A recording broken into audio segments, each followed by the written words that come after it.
تیک تاک همیشه یک اپلیکیشن بزرگ بوده و هست. توی سال 2020 این برنامه 180% رشد کرد و میلیون ها بیننده داخل این اپلیکیشن باعث شدن که خیلی از کریئتورها به یک شهرت خیلی عجیب و غریبی برسن. اما خب آیا همیشه چنین شهرت‌هایی خوبه؟ آیا این دوپامین هیتی که ناشی از اسکرول کردن‌های بی انتها انجام میدیم واقعا میتونه خوب باشه؟ حالا چه برای خودمون چه برای آدم‌های دیگه؟ تا حالا از خودمون پرسیدیم ما با دنبال کردن آدم‌ها توی سوشال میدیا داریم چه فضایی رو بهشون میدیم؟ داریم چه کار مهمی رو انجام میدیم؟ داریم بهشون تریبون میدیم؟ ما با این دنبال کردن‌ها کیو داریم معروف میکنیم؟ و توی دنیای الان سوشال میدیا دیگه فقط مربوط به 4 تا لایک و کامنت و اینجور چیزا نیست. بعضی از کریئتورها با این لایک ها، با هر کامنت، با ویو ها زندن، تغذیه میشن، نفس میکشن و بعضی های دیگه از خود بی خود میشن. فراموش میکنن که اومدن تا یک تاثیر مثبتی توی جامعه بذارن، حتی از طریق اینترنت. اگر خیلی عامیانه بخوام بگم جو میگیرتشون و مرتکب جرم‌های وحشتناکی میشن که ما بارها و بارها نمونه‌هاش رو توی این چنل بررسی کردیم و پرونده امروز هم یکی از بدتریناشونه.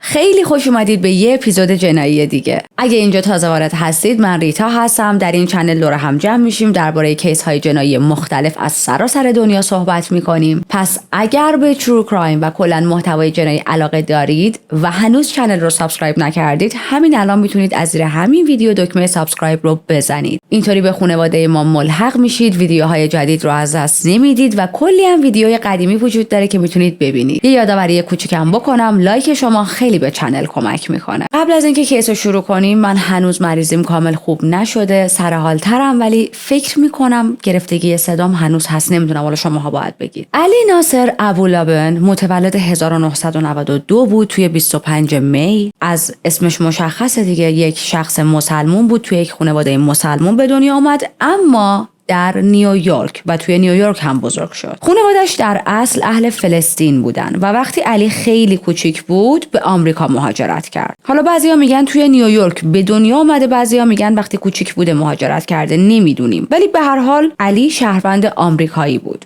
مادرش دالال نمیدونم واقعا تلفظ اسمش کدوم درسته، فقط 15 سالش بود که با پدر علی که پدرش هم موقع 20 سالش بود آشنا میشه، ازدواج میکنه و وقتی علی به دنیا اومد مادرش 16 ساله بود. خب ما شاهد کودک همسری هستیم. مادرش وقتی سنش خیلی کم بود ازدواج کرد که فقط تو 16 سالگی بچه به دنیا آورده و تا سن 19 سالگی 3 تا بچه کوچیک داشت. علی یه برادر به اسم سمی و یه خواهر به اسم شری داشت. تو ویرجینیا بزرگ میشه، با خواهر و برادراش با هم به یک های اسکول میرفتن و به عنوان نسل اول یک آمریکایی مسلمون بزرگ شدن که خود علی بعدها میگه کنار اومدن با این موضوع خیلی براش سخت بوده.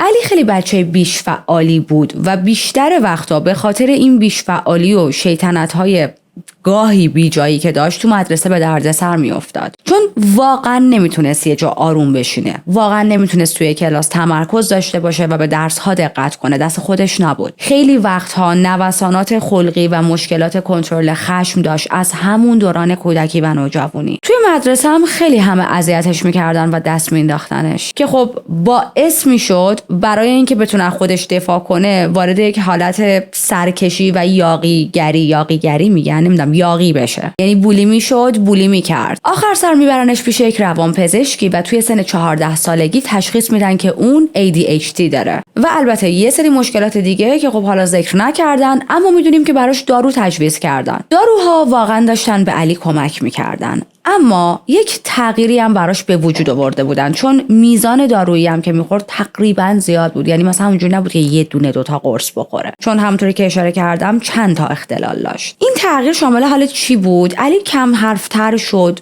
و انرژیش از بین رفته بود، مثل یه مجسمه رفتار میکرد، راه میرفت. برای همین پدرش نتونست این موضوع رو تحمل کنه و تمام این داروهای تجویز شده رو بعد از یه مدت که علی داشت مصرف میکرد یه روز میریزه دور. علی میمونه بدون درمان که خب کاری که پدر علی کرد واقعا خطرناک بود، واقعا شاید تو زندگیش یه جاهایی به ضررش تموم شد، چون ما میدونیم هرگز نباید داروها اینجوری عوض بشن یا قطع بشن. حتی اگر شخص به هر دلیلی تصمیم میگیره که دیگه دارو مصرف نکنه، باید تحت نظر روانپزشک و روانشناسش باشه. یه ذره دیگه بزنیم جلو. مدرسه علی رو عوض میکنن و میخوام راجع به شرایط داخل خونهشون براتون تعریف کنم. پدر علی یک مرد بسیار تاکسیک، زنستیز، زورگو، قلدر و کاملا اون تصویر مرد مسلمان مرد سالاری که ما توی این خانواده ها میبینیم بود. از نظر فیزیکی و از نظر کلامی بسیار بد با خانواده‌اش رفتار میکرد. خیلی راحت کتکشون میزد،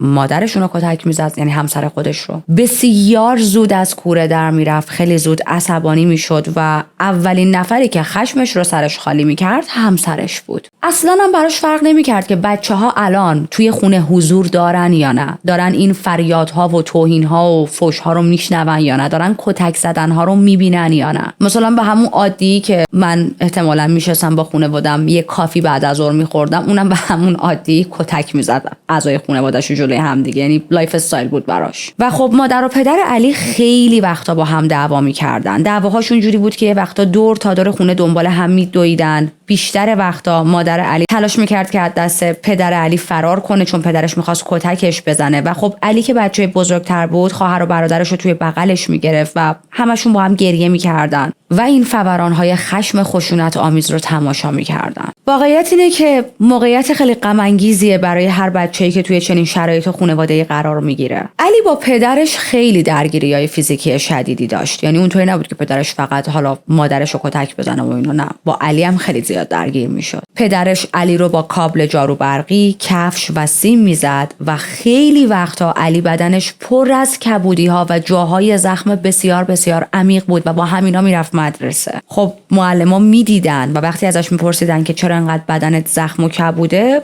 مثل خیلی از بچه‌هایی که تحت خشونت خانگی هستن دروغ میگفت و میگفت که یه جا افتادم، بازی کردم، هر دروغی به جز رو کردن دست ابیوزر. یکی از بارهایی که خیلی بدجور بینشون دعوا میشه موقعی بود که علی داشت ویدیو گیم بازی میکرد و پدرش میاد داخل اتاق و شروع میکنه باش دعوا کردن. میگه که تو یه آدم شکست خورده وقتی میبینمت حالم ازت به هم میخوره. آدمای لوزر، آدمای شکست خورده میشینن ویدیو گیم بازی میکنن. و همونجا کنسول رو بر میداره و میکوبه توی سر علی در حدی که کنسول خورد میشه. یعنی ببینید یک کنسول گیم چقدر باید محکم تو سر یک نفر کوبیده شه که خورد شه. از اون طرف علی توی دوران مدرسه و اینا از این بچه‌های خیلی گوشه‌گیر نبود که یه گوشه افسرده باشه و تو خودش باشه. نه، همیشه دوست داشت که بچه‌ها رو بخندونه، با دوستاش شوخی کنه و یه جورایی بهش میگفتن دلقک کلاس دیگه. اگر یه روز نمیومد هیچکی دیگه نمیخندید اون روز. چند تا دلیل داشت که علی این کارو میکرد.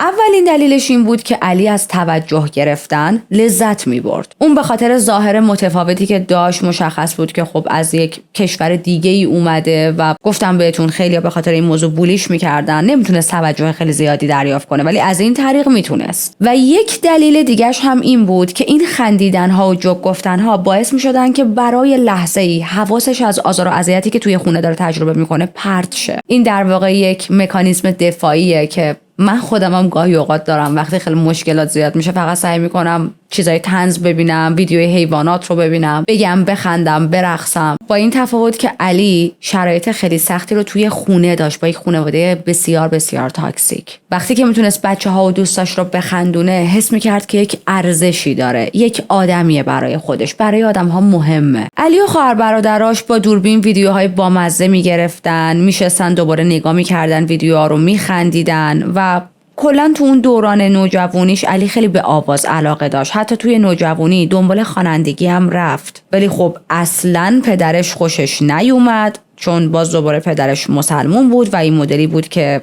خوانندگی دیگه چه شغل مسخره ایه، این که کار حساب نمیشه، که باید بری بیل بزنی کار حساب شه. تا برسیم به زمانی که از دبیرستان فارغ التحصیل میشه. پدرش مجبورش میکنه که بره کالج. علی هم به زور یک ترم میره ولی ول میکنه، اصلا کالج دوست نداشت. از اون طرف باباش بهش گیر داده بود که باید بری کالج، پس علی اونجایی که چاره ای نداشت ملحق میشه به آرمی. کلا وضعیتش توی خونه خیلی افتضاح بود. مدام پدرش از خونه پرتش میکرد بیرون و بعد از چند روز دوباره برمیگشت، دوباره با هم دعواشون میشد و پدرش پرتش میکرد بیرون. انگار این چرخه همیشگی زندگیش توی خونه با اون خانواده بود. از طرفی هم اصلا اهل درس و مدرسه نبود، برای همین جوین شدن به آرمی تنها راهی بود که بتونه یه ذره از دست پدرش فرار کنه و کار خودش هم کرده باشه، فشارهای پدرش هم کم شه. برسیم به سال 2014 که علی به عنوان پلیس توی پایگاه هوایی ژاپن مستقر شده بود. یه بار به عنوان نگهبان دم یک باری وایساده بود که با آنا ماری آشنا میشه. آنا ماری باید کارت نشون میداد که وارد کلاب شه، ولی کارتی که داشت اکسپایرد شده بود. علی زیر سیبیلی ردش میکنه بره، ولی خب شماره با هم رد و بدل میکنن. از همون ابتدایی که علی آنا رو دید، چشمش آنا رو گرفته بود و میدونست که باید بهش نزدیک شه و ارتباط رو باهاش شروع کنه و این همون زنیه که دلش میخواد زندگیش رو باهاش بگذرونه. آنا بسیار زن جذابی بود، حسابی دل علی رو برده بود و در نهایت اونا شروع میکنن به قرار گذاشتن و بیشتر با هم آشنا شدن. برای ماها توی اسکایپ با هم حرف میزدن، دیت میرفتن و خیلی زود با هم جور شدن. آنا ماری اون زمان مدتی بود که با یک آقایی به اسم شان ازدواج کرده بود و همون شب که علی آنا رو دید، شان هم حضور داشت، اما بعدها علی میگه نه، من شان رو اصلا ندیده بودم. حتی میگه من نمیدونستم اون موقع آنا با کسی در ارتباطه. حالا ما اینو نمیدونیم چقدرش راسته یا دروغه. چیزی که اطرافیان آنا میگن اینه که آنا به علی گفته بوده که شان که حالا مثلا پارتنر سابقش میشده از آرمی اخراج شده بوده، برگشته بوده به آمریکا، بعد با یکی از دوست دخترهای سابقش دوباره ارتباطش رو شروع کرده بوده و آنا توی ژاپن تنها مونده بوده. اما اصلا آنا کیه؟ آنا توی 18 آگوست سال 93 در فیلیپین به دنیا اومد. خواهر و برادر داشت، ستایی با خانواده‌شون توی یک خونه شاد و با یک کودکی شاد و پر از تفریح بزرگ شد و فوق‌العاده هم دختر باهوشی بود. یعنی لایف استایلش یه جورایی کاملا برخلاف علی بود. علی از یه خانواده خیلی تاکسیک اومده بود بیرون، ولی آنا محیط زندگی و خانواده‌اش خیلی شاد و خوب بود. آنا دانشگاه تکنولوژی فیلیپین میره، لیسانس علوم میگیره. توی سال 2014 توی سن 20 سالگی در نیروی هوایی ژاپن ثبت نام میکنه، همون جایی که علی هم بود و چند سالی هم توی ژاپن بزرگ شده بود. آنا یه گروه خیلی صمیمی از دوستهای مختلف داشت که همشون راجب آنا میگفتن که اون زن بی نهایت شیرین، مهربون و دوست داشتنی و خونگرم و اجتماعیه. یکی از دوستای خیلی خیلی نزدیک و صمیمی آنا کسیه که حالا ما یه چند باری میخوایم اسمشو توی کیس بشنویم. آنا هم اهل ویدیو گیم بود، پای کامپیوتر میشست، بازی‌های کامپیوتری رو دوست داشت و مثل علی عاشق این بود که توی سوشال میدیا فعالیت کنه. آنا علی رو یک مرد موفق، با مزه و با گلز میدید. علی هم اون موقع رتبه خوبی توی آرمی داشت. رابطه‌شون اون اوایل پر از خنده و عشق بود. یک زوجی که عشق و عاشقی خیلی پرشوری داشتن. زندگی کوچیکشون توی ژاپن براشون راضی کننده بود. اما خیلی زود فهمیدن که ژاپن اونقدر براشون آینده نداره و باید محل زندگیشون رو عوض کنن. پس تصمیم میگیرن برن به جایی که علی توش بزرگ شده بود، یعنی ویرجینیا. اما مشخص میشه که تنها دلیلی که خواستن از ژاپن برن این نبوده که ژاپن جای پیشرفت نداشته، بلکه میزان خشونت‌هایی بوده که علی شروع کرده بود از خودش نشون دادن و یه جورایی وضعیتشون توی ژاپن دیگه خوب نبود. علی از همون ابتدا یک آدم بسیار بسیار حسود بود و این حسادتش به چشم همه می اومد. یعنی از این حسادتایی نبود که چجوری بگم پسیو اگریسیو باشه، حسادتش رو قایم کنه، نه، خیلی تابلو بود. آنا خیلی خوشگل بود، خیلی جذاب بود، توجه خیلی از مردها رو به خودش جلب می‌کرد و علی از اینکه مردهای دیگه درباره ظاهر آنا نظر میدادن یا میگفتن که چقدر خوش شانسی که تونستی دوست دختری مثل آنا داشته باشی، به شدت متنفر بود. آنا خیلی اجتماعی بود، عاشق مهمونی رفتن بود، عاشق این بود که عشق و حال کنه، بگه، بخنده، مشروب بخوره. و علی یک مرد مسلمونی بود که به هیچ وجه به چنین چیزهایی عادت نداشت. خب گمشه برو یکی لنگ خودتو پیدا کن. من نمیدونم چرا میرن دنبال زنهای باهوش و اجتماعی و زیبا، بعد میخوان توی چادر، توی گونی قایمشون کنن. حالا ما از اینجا بعد بیشتر و بیشتر میخوایم وارد زندگیشون شیم. بریم به آگوست سال 2014. این زوج عادت داشتن به شبگردی و این ور اون ور رفتن و توی یک باری بودن و توی اون بار آنا اتفاقا پاره وقت کار میکرد. اون شبم فوم پارتی بود، از این مهمونیایی که با دستگاه مخصوص میان کف پخش میکنن، پیست رقص و آدم‌ها پر کف میشن اگه دوست داشته باشن. علی هم حسابی اون شب درانک بود. شروع میکنه به چرخیدن و خرقلت زدن و دراز کشیدن روی میزای اونجا که خب کارش خیلی چیپ بود دیگه. obviously ازش میخوان که بار رو ترک کن رفیق، کلاس ما رو داری میاری پایین. حالا اینجا رو گوش کنید. علی ادعا میکنه وقتی داشته میرفته بیرون پاش لیز میخوره روی اون کفا و به خاطر کفشای خیسش و کف زمین که کفی و خیس بوده میفته روی آنا. آنا سعی میکنه کمکش کنه ولی خب خورده بودن به همدیگه، تصادف شده بود. من نمیدونم کی این داستانو باور میکنه ولی خب ادعای علی بود. اما چیزی که بقیه آدم‌ها، شاهدها و مردم اونجا دیده بودن این بود که علی داشت به آنا آسیب میرسوند و یک دعوای حسابی اونجا را میفته و 7 تا مرد میریزن سر علی و تا میخورد کتکش میزنن، چون که خب علی هم داشت آنا را میزد. تمام شاهدها اون روز اونجا گفتن که علی کاملا عمدی داشت آنا رو میزد و اینجوری نبود که به هم خورده باشن. یعنی اینجوری بهتون بگم یک مشت کوبیده بود توی صورت آنا و جاش رو صورت آنا مونده بود. به علاوه این که وقتی علی با بقیه دعوا شد اسلحه‌شو درآورده بود و همه جا تکون میداد و آنا و بقیه کسایی که میخواستن بهش نزدیک شن رو تهدید میکرد. خب علی رو کلن از کلاب انداختن بیرون، یعنی گفتن برو دیگه بر نگردی اینجا تو. از اون طرف مافوقهای توی آرمیش فرداش علی رو احضار کردن. خب به گوششون رسیده بود که آقا همچین تپه هایی رو فتح کرده. درباره این درگیری خارج از پادگان ازش سوال پرسیدن و علی میدونید بهشون چی گفت؟ گفت تو چی میگی شما؟ کدوم درگیری؟ مثلا دیشب خونه خواب بودم، من اونجا نبودم، من جایی نرفتم. همون کلابه که کف پخش میکردن و فلان ساعت فلان موزیک پخش شد و فلان قد آدم بودن، نه من خونه بودم، من کلاب نرفته بودم. از اون جایی هم که آرمی جای گزیدن نیست و مو رو از ماست میکشن بیرون، فهمیدن که علی کاملا داره دروغ میگه. خیلی هم تابلو داشت دروغ میگفت. پس بهش میگن که ببین ما یه آپشنی رو میز برات میذاریم، ما میتونیم اخراجت کنیم، اوکی، ولی این کار رو نمیکنیم. تو میتونی به جاش داوطلبانه خودت چوس بری. علی هم که چاره ای نداشت ترخیص داوطلبانه رو قبول میکنه، چون به هر حال بهتر از اخراج شدن بود دیگه. هرچند که این ترخیص هم براش افتخارآمیز نبود، برای باباش هم نبود، ولی چاره دیگه ای نداشت. بعد از ترخیص علی تصمیم میگیره که ویرجینیا بمونه. آنا مجبور میشه برگرده فیلیپین تا پیش خانواده‌اش باشه و یه جورایی هم از قصد این کارو کرده بود، یعنی یه جورایی بریک اپ کرده بودن. اما به محض اینکه آنا میرسه فیلیپین میفهمه بارداره. آنا دلش نمیخواست بچه رو نگه داره، پیشنهاد میده که بیا بچه رو از بین ببریم. اما علی پاشو میکنه توی یه کفش، میگه الا بالله نه، این یه اتفاق خوبه بین ما، این یه نشونه است و بچه داشتن چیزی بوده که من همیشه آرزوشو داشتم. پس این زوج تصمیم میگیرن که دوباره به همدیگه برگردن و برای آنا درخواست ویزای ازدواج میفرستن برای اینکه خب بتونه راحت بیاد آمریکا و زندگی کنه. از اون طرف هم چون این ویزاها و اینا یه مقداری طول میکشه و آنا باردار بود، علی برای مدتی میره فیلیپین، پیش آنا میمونه که دوره بارداریش رو بتونن با هم بگذرونن و بعد دوباره برمیگرده ویرجینیا دنبال کار کردن و پول درآوردن. هنوز منتظر تایید شدن ویزا بودن که آنا دخترشون رو به دنیا میاره، اسمش آمایرا بود و علی هم تونسته بود موقع زایمان پیش آنا باشه و خودشو برسونه. حالا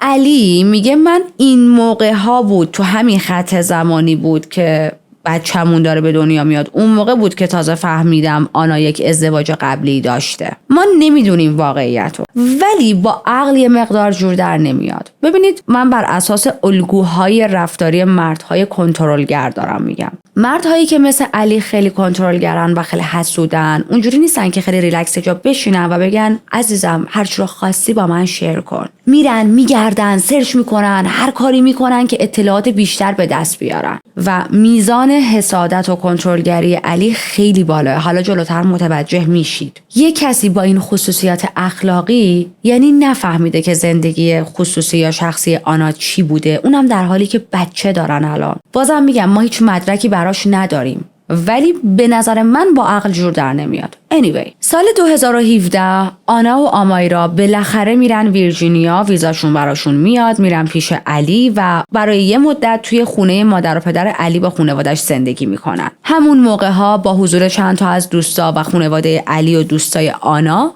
یک مراسم ساده‌ای میگیرن، با هم ازدواج میکنن و اون مراسم با اینکه ساده بود مهمونا همه این مدلی بودن که وای این زوج خیلی به هم میاد. علی و آنا جفتشون توی یک شرکت کار پیدا کردن. علی توی بخش آیتی مشغول به کار شد و حس میکردن که خب همه چیز داره عالی پیش میره توی زندگیشون. همه چیز دقیقاً طبق برنامه‌ریزیشون جلو میرفت. اما همونطوری که عقب‌ترم گفتم، آنا زن اجتماعی بود، زنی بود که دوست داشت این ور اون ور بره، خوشتیپ میگشت، دایره دوستاش بالا بود و یه تعدادی از این دوستاش برمیگشتن به رفاقت‌های دوران بچگی، دوستی‌های خیلی قدیمی مثل همون رفیقش کسی. حالا دوستای آنا راجع به علی نظرشون چی بود؟ هیچ کدومشون از همون ابتدا که علی رو دیده بودن ازش خوششون نمیومد. حالا چرا از علی بعدشون میومد؟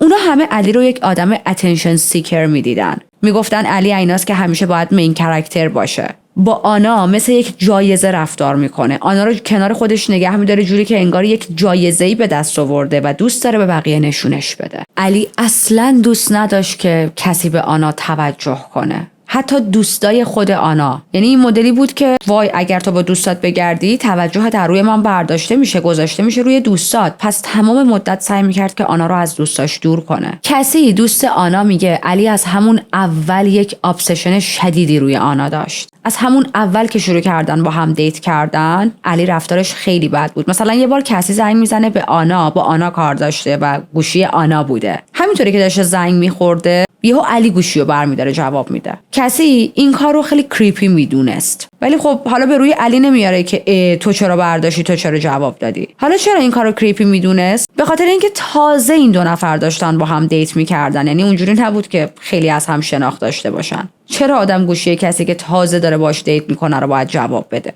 و دومی که اصلا چرا آدم باید گوشی یک نفر دیگر رو جواب بده؟ اصلا شما 10 سال همو میشناسین. تا زمانی که خود طرف نخواسته شما نباید تلفنش رو جواب بدی. به هر حال کسی بهش میگه که من با آنا کار دارم و علی خیلی با بی‌ادبی جوابشو میده. خیلی بد برخورد میکنه.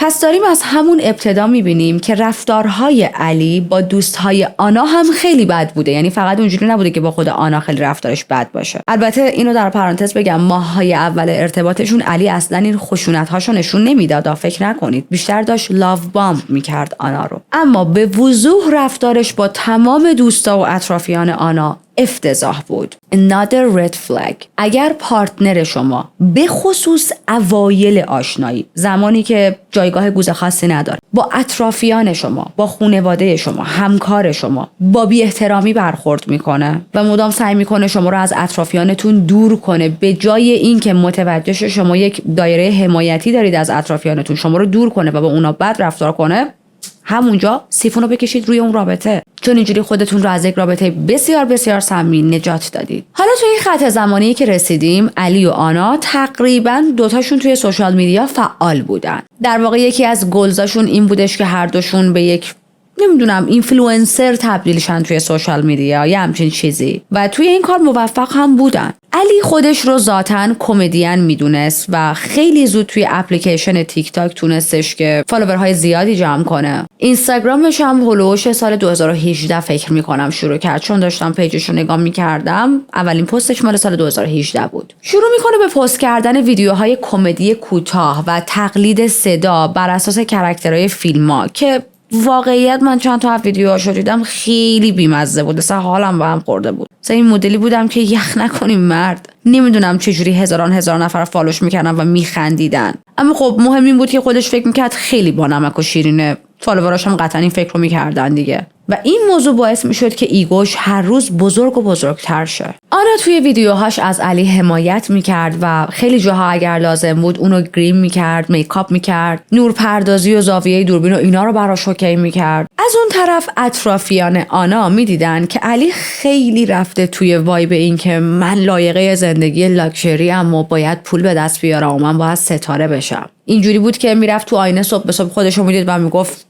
حیف پسر، تو باید در حد براد پیت باشی. واقعا همیشه از بالا به پایین به آدم‌ها نگاه میکرد. بلا استثنا وسط حرف همه میپرید. وقتی وارد هر جمعی میشد صحبت همه رو قطع میکرد، حرفهای خودش رو میزد، حرف از خودش میزد. بسیار خودشیفته بود. یک سر راجب اینستاگرامش شو آف میکرد. اینجوری بود که وقتی بقیه رو میدید میگفت منو نمیشناسی؟ اینستاگرام منو نداری؟ ببین من بلوتیک دارم. اصلا میدونی من کی هستم؟ من یه کمدین خیلی معروفم. و واقعا این چیزا رو میگفت. یعنی بذارید اینجوری بهتون بگم، بیشتر چیزهایی که من دارم از اتفاقهایی که بین این زوج افتاده تعریف میکنم، چیزهایی که توی دادگاه مطرح شده و براشون شاهد و مدارک وجود داره. علی این مدلی بود که همه چیز فقط و فقط باید راجع به خودش می بود. از یه جایی به بعد دیگه فقط تعداد فالوورها براش کافی نبودن. نیاز داشت که بقیه هم بفهمن، تاییدش کنن که آره بابا تو خیلی کارت درسته، خیلی فوق‌العاده‌ای.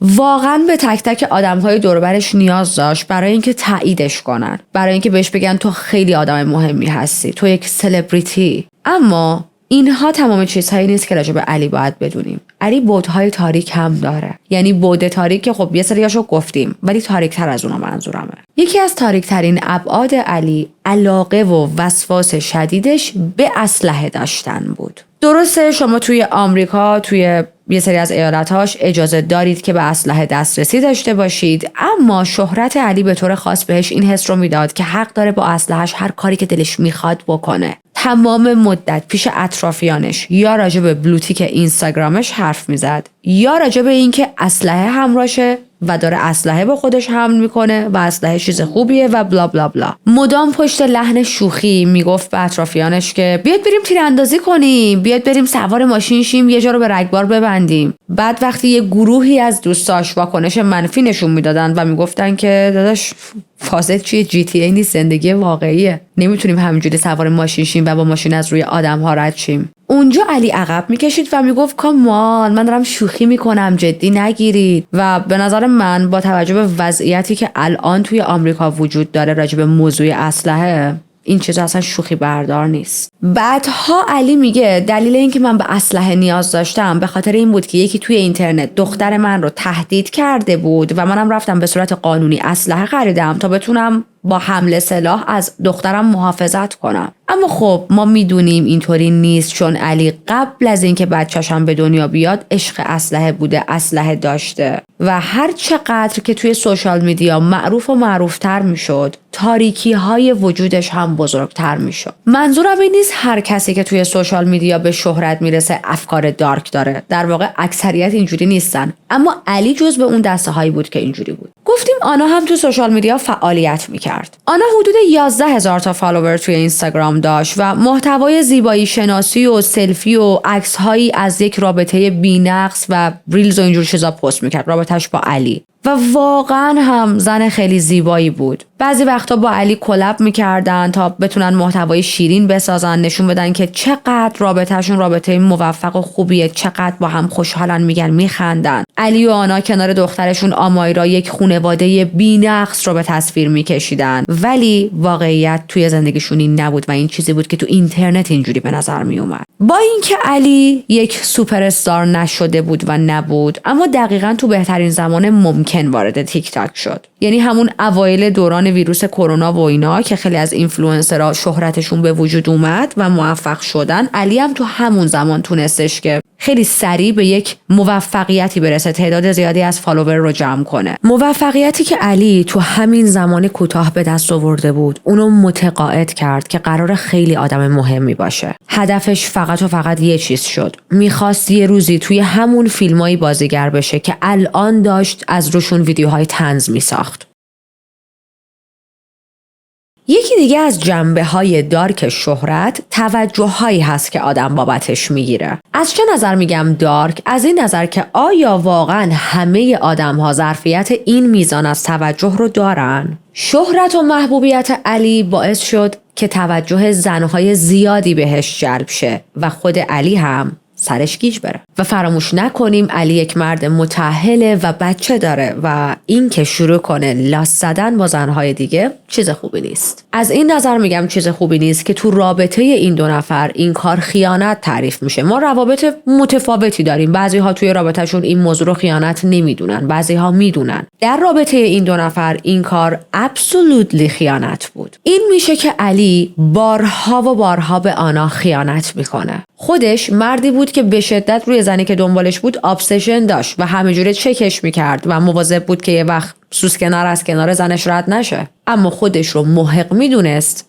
که به آنا هر چقدر و هر چند بار که دلش میخواد خیانت کنه و این کار رو بارها و بارها انجام دادش. حالا وسط این همه خیانت خودش یه بار یواشکی میره سر گوشی آنا و میبینه که آنا توی سوشال میدیا با یک بازیگر معروفی از نتفلیکس یه سری تکست رد و بدل کردن، صحبت کردن. علی خیلی عصبانی میشه، آنا رو متهم میکنه که تو با این مرد یه سر و سری داری، من میدونم براش حتی عکسای برهنه فرستادی که در پرانتز بگم چنین چیزی نبود. اما در حال این حرفا رو میزد که خودش توی اینستاگرام از زنای زیادی عکس‌های برهنه دریافت میکرد و در واقع تمام این عکس‌ها رو توی یه برنامه توی گوشیش ذخیره کرده بود. و اینم یکی دیگه از رفتارهای کلاسیک مردهای کنترلگر و زورگوه. همیشه شریک زندگیشونو به کاری متهم میکنن که خودشون دارن همون کارو انجام میدن. حالا از اون طرف آنا یه شب که علی خواب بود اون برنامه رو از توی گوشی علی پیدا میکنه و علی میگه که شب جوری از خواب پا شده که صدای مشت زدنهای آنا رو میشنیده، اینجوری از خواب پریده.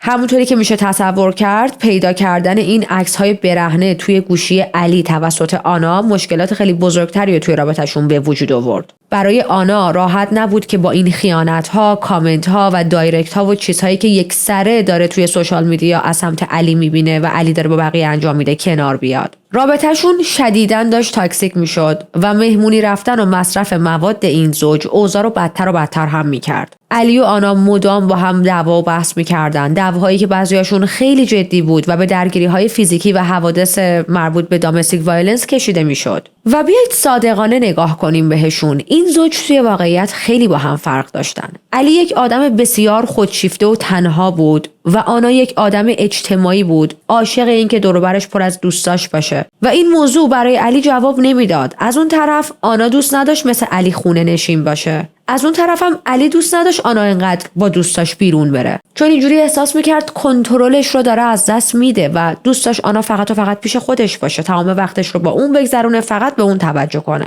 البته اینم بهتون بگم آنا اونجوری نبود که هر روز و هر شب با دوستاش بیرون باشه. در واقع میشه گفت تعداد بارهایی که با دوستاش میرفت این ور اونور نادر بود، ولی تو همون دفعات نادر هم گوشیش تمام شب مدام با تکست ها و تماس های علی روشن میشد. علی دوست داشت رد تمام حرکت های آنا رو بزنه، بدون کجاست، با کی داره حرف میزنه، آیا مردی بهش نزدیک شده یا نه. و دوستای آنا میدونستن که اوضاع بین این دو نفر خوب نیست، اما خب بازم خیلی سعی میکردن محتاط با آنا رفتار کنن. از یه طرف نمیتونستن طرف علی رو بگیرن چون دوست نداشتن آنا رو به سمت علی و این رابطه تاکسیک هول بدن و تشویقش کنن. از یه طرف دیگه هم نمیخواستن خیلی بهش فشار بیارن که نکنه آنا احساس تنهایی کنه و با دوستاش هم قطع رابطه کنه. علی واقعا یه آدم نارسیسیستیک بود که باور داشت حق داره هر جوری که دلش میخواد رفتار کنه و آنا ملک و وسیله اونه و نه شریک زندگیش. تیپیکال اکثر مردای مسلمون دیگه. باور داشت که آنا باید از قوانین و نیازهای علی پیروی کنه. قبل از اینکه علی فالوورای خیلی زیادش رو توی تیک تاک، اینستاگرام و یوتیوب به دست بیاره، به عنوان مهندس ارشد شبکه آیتی برای دولت فدرال کار میکرد. اما برای علی واضح بود که کمدی خیلی بیشتر براش جذابه. به خاطر محبوبیتی که روز به روز داشت بهش اضافه میشد، قراردادهای تبلیغاتی و پول بیشتری وارد زندگی شد و کلا اون کار دولتی رو گذاشت کنار. علی الان تصمیمش رو گرفته بود، میخواست یک استار بشه. فقط و فقط یه چیز داشت جلوشو میگرفت، اونم لوکیشنش بود. علی نیاز داشت به هالیوود نزدیک باشه چون فکر میکرد اگر از این طریق بتونه وارد هالیوود شه سریعتر معروف میشه. برای همین تصمیم میگیره که محل زندگیشون رو عوض کنن و با آنا میرن به سندیگو. وقتی که میرسن اونجا هر شب با دوستای آنا مهمونی میگرفتن، مواد مصرف میکردن و برای علی که از یک خانواده بسیار بسته و سمی و زورگو اومده بود بیرون، دیدن چنین چیزایی خیلی تازه بود تو زندگیش. میدونین تازه داشت انگار جوونی میکرد. از اون طرف مصرف هم خیلی زیاد شده بود و اثرات بهش یک حال خوب و رهایی بخش میداد. از این مواد مخدر خیلی خوشش اومده بود و باعث میشد وقتی که مصرفش میکنه دیگه اضطراب نداشته باشه، اعتماد به نفسش خیلی بیشتر شه که آلردی این آدم اعتماد به نفس بالایی داشت، نمیدونم دیگه چقدر اعتماد به نفس میخواست. و اینجوری بود که وقتی مصرف میکرد خیلی راحت میتونست با همه ارتباط برقرار کنه. توی آگوست 2020 یک سفری داشتن و توی اون سفر علی با یک پسری به اسم ریبرن آشنا میشه. از همون ابتدا که این دو نفر با هم آشنا شدن، ریبرن شروع کرد درباره آنا با علی حرف زدن. بعدش همو توی یک جشن تولد دیدن. ریبرن دوباره از علی پرسید که آیا آنا خواهری داره یا نه و بعدش هم به علی میگه که میدونی پسر، گند نزن به رابطت با آنا چون که ممکنه همچین کسی رو از دست بدی. علی بعدها ادعا میکنه که سعی کرده بوده با ریبرن دوست شه و حتی بهش نوشیدنی تعارف کرده بوده و از این روابط عمومی اینجوری، معاشرت‌های اینجوری، ولی ریبرن هیچ علاقه‌ای به دوستی با علی نداشته. در واقع چشش فقط و فقط دنبال آنا بوده. البته این رو هم در پرانتز باید بگیم که ریبرن اول دوست آنا بوده، بعد با علی آشنا میشه. حالا اسم ریبرن رو تو ذهنتون نگه دارید چون میخوایم دوباره بهش برگردیم. اما الان تو چه خط زمانی هستن این زوج؟ تو این خط زمانی که یه ذره دو دلن که آیا باید برای همیشه توی سندیگو زندگی بکنن یا نه، به خاطر اینکه دوتا مشکل بود. اولین مشکل این بود که آمایرا دخترشون خیلی به خانواده علی، به مثلا مادر بزرگ، پدر بزرگش نزدیک بود و به اونا عادت کرده بود. دومیش هم برادر علی سمی بود که درگیر یه سری منتال ایشوز شده بود و این منتال هلت ایشوز باعث شد که در نهایت هم بیفته زندان و خب علی هم به عنوان بخشی از خانواده درگیر مسائل سمی شده بود دیگه. حالا اصلا داستان داداشش چیه؟ خیلی کوتاه براتون بگم. سمی رو توی ویرجینیا دستگیر میکنن با 3 اتهام سنگین: تیراندازی عمدی به یک ماشینی که سرنشین داشت و چند تا اتهام دیگه که مربوط به استفاده از سلاح گرم و اینجور چیزا بود و همینطور سرقت. بعدش توی یک بیمارستان روانی بستریش میکنن که خب از اون خانواده چنین ریزالتی بیاد بیرون واقعا بعید نیست، اینکه اینقدر همشون تو خلاف و مواد باشن. علی میگه که اون موقع نیاز داشتش بیشتر توی ویرجینیا بمونه تا آمایرا بیشتر پیش خانواده‌اش باشه و خب به سلامت برادرش سمی هم برسه. اما آنا بهش اصرار میکرده که بیا بریم سندیگو، اگر نریم سندیگو من طلاقت میدم علی. علی هم بین راضی کردن همسرش و موندن پیش خانواده‌اش گیر افتاده بود. اما هممون میدونیم که این حرفها حقیقت نداره. فارغ از این که علی خیلی آدم دروغگوییه، علی همیشه کسی بود که عاشق یک زندگی لاکچری و شهرت بود و نه آنا. آنا تعداد فالووراش حتی از 20,000 تا هم کمتر بود. یه جورایی فعالیتش توی سوشال میدیا دلی بود و نه برای درآمدزایی یا حالا شهرت. علی بود که هر روز داشت هرس اینو میخورد که من چرا تو تلویزیون، تو فیلم‌های سینمایی نمیرم. خلاصه توی فب 2021 آنا، علی و آمایرا میرن به یک آپارتمان لاکچری و یک برج مانندی بود توی قلب سندیگو. علی شروع میکنه به عنوان مهندس شبکه توی ایستگاه هوایی نیروی دریایی کار کردن و از همون ابتدا که پاشون رسیده بود به سندیگو، علی به هیچ وجه از استقلالی که آنا از همون ابتدا برای خودش پیدا کرده بود و دایره دوستای حمایتگرش، جایگاهی که داشت، از هیچ کدوم اینا خوشش نمی اومد. حتی آنا شروع میکنه فعالیتش رو توی سوشال میدیا بیشتر کردن و علی از اینم خوشش نمی اومد. یعنی اوکی بود که خودش کریئتور باشه ولی آنا باشه نه. برای اینکه با این قضیه کنار بیاد، مصرف مواد و الکلش رو خیلی بیشتر کرد. ویدیوهای طنز میساخت، توشون دلقک بازی در می آورد، از خودش در حالت مصرف واقعی مواد مخدر فیلم می گرفت و ببینید اینا فقط تیکه هایی از نمایش نبودن، واقعیت های زندگیش بودن و خیلی راحت تو لایو اینا رو نشون میداد، تو ویدیوهاش اینا رو میذاشت. از اون طرف یک عالمه عکس و ویدیوی شادم توی آپارتمانشون پست کرده بودن که به نظر می رسید این زوج روی ابرها هستن و دارن بهترین لحظه ها رو زندگی میکنن. زندگی برای آنا هم توی سندیگو خیلی خوب بود. الان تقریبا تمام دوستاش پیشش بودن و همه زندگیشو اینجوری میدیدن که اون یک همسری داره که داره پول خوبی در میاره و یک دختر سالم هم دارن و در ظاهر عاشق زندگی که دارن میکنن. اما خب ما میدونیم پشت درای بسته این خونه بین این زوج داره چه چیزایی میگذره. اوضاع زندگی علی از همون موقعی که رسیدن سندیگو واقعا از هم پاشید و بدتر شد. از یه طرف همه چیز داشت تو خانواده علی به هم میریخت، بین خانواده‌اش، بین مادر و پدرش. از اون طرف مصرف بیش از حد مواد مخدر و الکل علی باعث شده بود که خودش هم سیماش قاطی کنه و من خیلی از اسمش خندم میگیره. هی هر بار میگم علی یاد اون تیکه فیلمه میافتم که کی بود میگفت علیه، نمیدونم چرا یاد اون قسمت میافتم. حالا مشکلات خانوادگی علی چی بود بین مادر و پدرش؟ مادرش از دست ابیوزهای پدرش خسته شده بود، از دست این همه کتک خوردن و یک سر دعوا و داد و بیداد خسته شده بود و میخواست پدرش رو طلاق بده. از اون طرف برادرش درگیر یه سری مشکلات سلامت روان بود و خب زندانم افتاده بود، سابقه دار شده بود، توی خلاف بود و رو همه اینا مادر بزرگش هم فوت میکنه و علی بعدها ادعا میکنه که من خیلی به مادر بزرگم وابسته بودم و فوتش خیلی روی روان من تاثیر داشت و حالا همچین حرفایی. تو اون خط زمانی مادرش میره سندیگو تا بهش سر بزنه و خب این باعث میشه که پدرش هم دنبالشون را بیفته و اونجا یک درگیری بینشون پیش میاد و در اثر این درگیری علی مادرش رو کتک میزنه و هلش میده، به مادرش مشت میزنه به خاطر اینکه فهمیده بوده مادرش با یک مرد دیگه ای آشنا شده و علی اینجوری بود که این موضوع رو کاملا چندشاور میدونست. حالا سوالی که اینجا برای من مطرح میشه اینه که اگر میفهمید پدرش با یک خانم دیگه ای آشنا شده، پدرش هم هل میداد و مشت بزنه بهش؟ ریاکشنش همین بود؟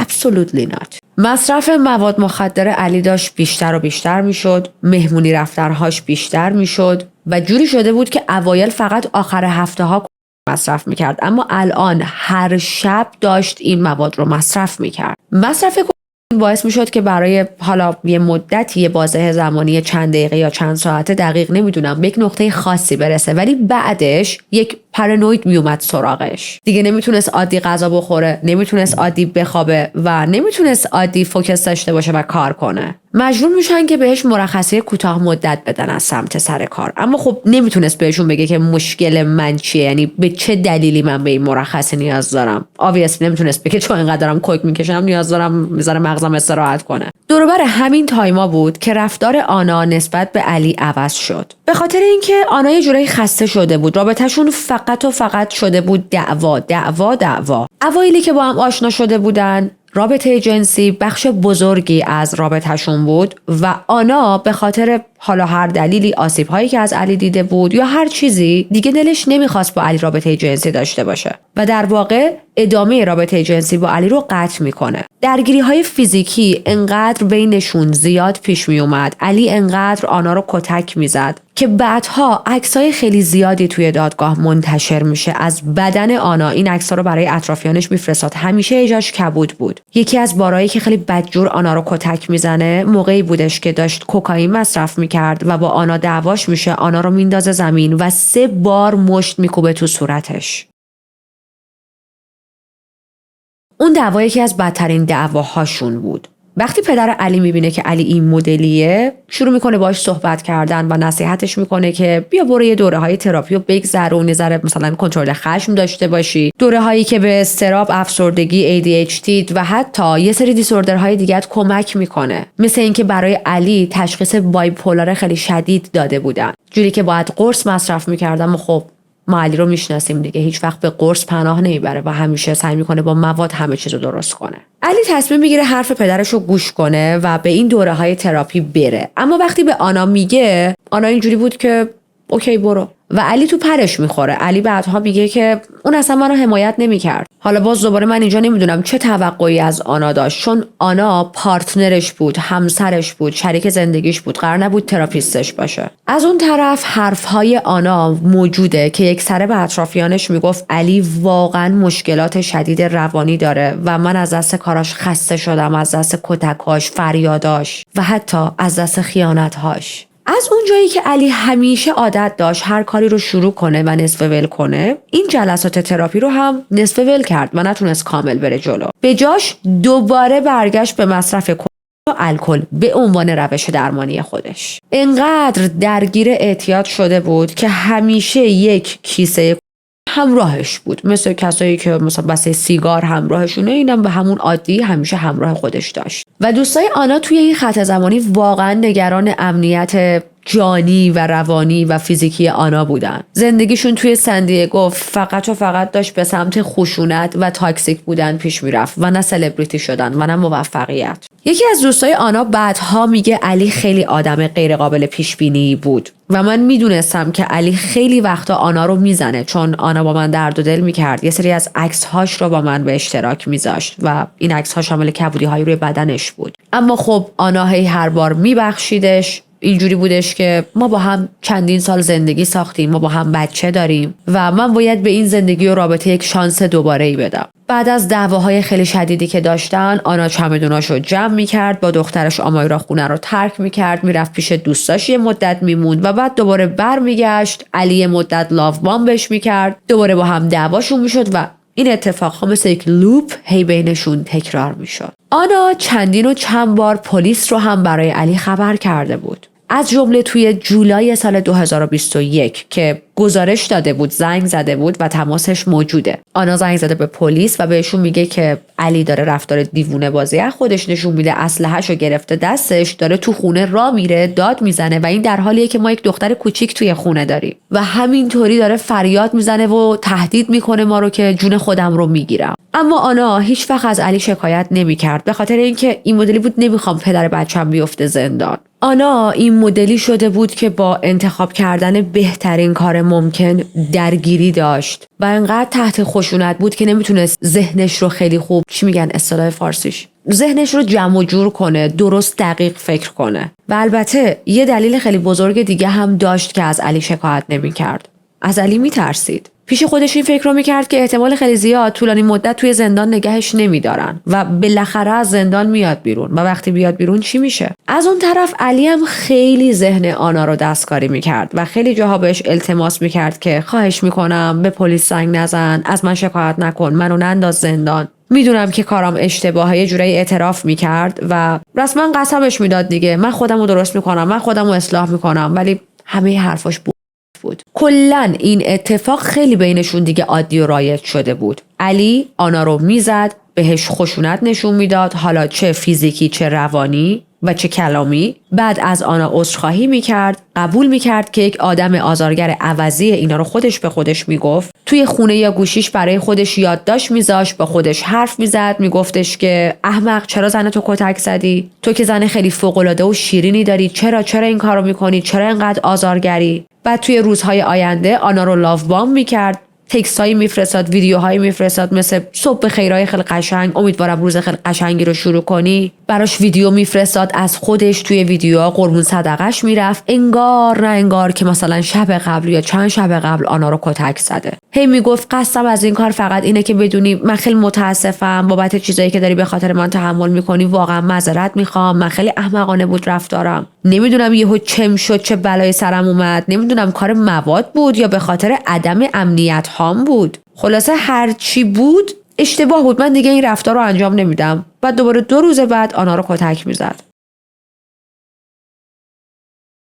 علی از اینکه آنا بره بیرون و استقلال داشته باشه از ته دل متنفر بود. از این بدش میومد که هر وقت آنا اراده میکرد، دوستهایی داشت که وقتی مورد خشونت علی قرار میگرفت میتونست بره و پیششون بمونه. مدام بهش میگفت تو زن خیلی زشتی هستی.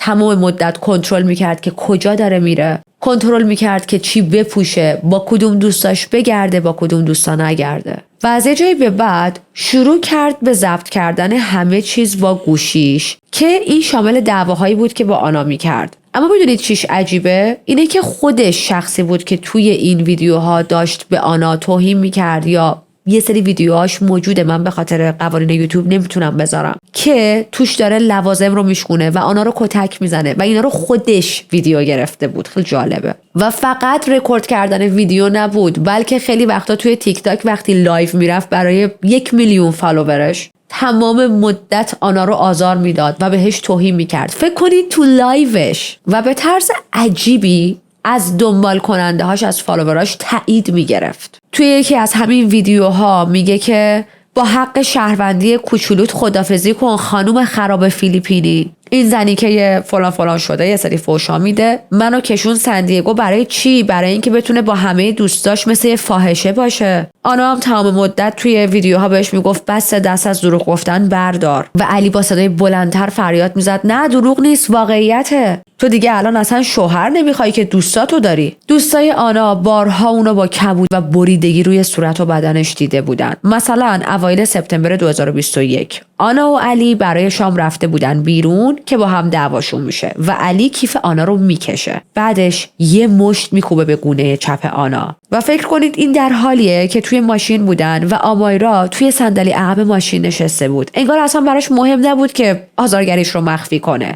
هیچ ایرادی توی کارش نمیدید. دقیقاً همون الگوی رفتاری که پدرش هم توی زندگیشون انجام میداد. پدر علی هم اصلاً براش نبود که جلوی بچه‌ها داره مادرشون رو کتک میزنه یا داره خشونت نشون میده. و الان علی همین الگو رو داشت تو زندگی خودش با همسر و بچهش اجرا میکرد. آنا و علی به مادر علی تقریبا نزدیک بودن و آنا بعضی وقتا میرفت سراغ مادر علی تا باهاش درد و دل کنه و ازش کمک بگیره. اما دیگه الان توی رابطهشون به اون نقطه‌ای رسیده بودن که مادر علی هم از دست خود بچهش خسته شده بود. یعنی یه جا به آنا میگه که ببین بچه من کلا از دست رفته، یا باید کلا بچه منو ترک کنی یا باید خودتو از اول تا آخر تغییر بدی و بشی همون چیزی که بچه من میخواد. میتونی این کار بکنی؟ کاری که نمیتونی بکنی اینه که نمیتونی همجور وایسی و به بخشیدنش ادامه بدی و اجازه بدی که اون رفتارهایی که پدرش همیشه با من انجام میداد رو با تو انجام بده. و احتمالاً برای مادرش خیلی اذیت کننده بود که داشت میدید دقیقاً همون الگوی رفتاری که همسرش همیشه داشته الان پسر خودش هم داره. مادرش هم سر همین چیزها داشت پدرش رو طلاق میداد دیگه، چون از این آزارگری‌ها خسته شده بود. برسیم به سپتامبر سال 2021. این دو نفر قرار بود برن به یک جشن تولدی. این جشن تولد یک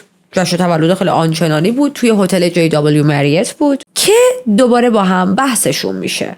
علی در ابتدا دعوت شده بود اما به خاطر رفتارهای بدی که با اطرافیان آنا داشت دعوتش رو پس گرفته بودن. یعنی این مدلی بودن که آنا خودت اومدی قدمت رو چشم ولی همسرت رو لطفاً با خودت نیار. علی توقع داشت که آنا هم به این جشن تولد نره. اینجوری بود که وقتی من نمیتونم بیام تو هم نباید بری. اما آنا دوست داشت این جشن تولد رو بره و خب علی کلا از دوستای آنا خوشش نمیومد. از ابتدای رابطهشون این موضوع بود. در واقع دوستهای آنا رو مقصر میدونست که آنا با دوستاش میگرده، آنا به من کم توجه میکنه، یعنی همه رو مقصر میدونست به جز رفتار اشتباه خودش. و خیلی از این ناراحت بود که هر موقع مورد ابیوز از سمت علی قرار میگیره یک دایره امنی از دوستهاش رو داره که میتونه بهشون پناه ببره. اون روز با هم دعواشون میشه و این دعوا ازش یک ویدیو هم ضبط شده توسط خود علی. علی توی این ویدیو همینطوری داره داد میزنه سر آنا، داره نان استاپ بهش توهین میکنه و آنا هم داره باش دعوا میکنه. وسط این دعوا آنا به علی میگه که میدونی چیه؟ حضانت آمایرا هم با خودت. علی از شنیدن این حرف خیلی بیشتر عصبانی میشه و وقتی که ما داشتیم تحقیقات کیس رو اینجا تو این خط زمانی راجع به این ویدیو انجام میدادیم، یه سری کامنت راجع به ویدیو خیلی نظر من جلب کرد. هم کامنت هم نظر یه سری از یوتیوبرهای دیگه که اومدن به آنا گفتن که آخه این چه حرفی بود آنا زده. حرف آنا رو جاج کردن که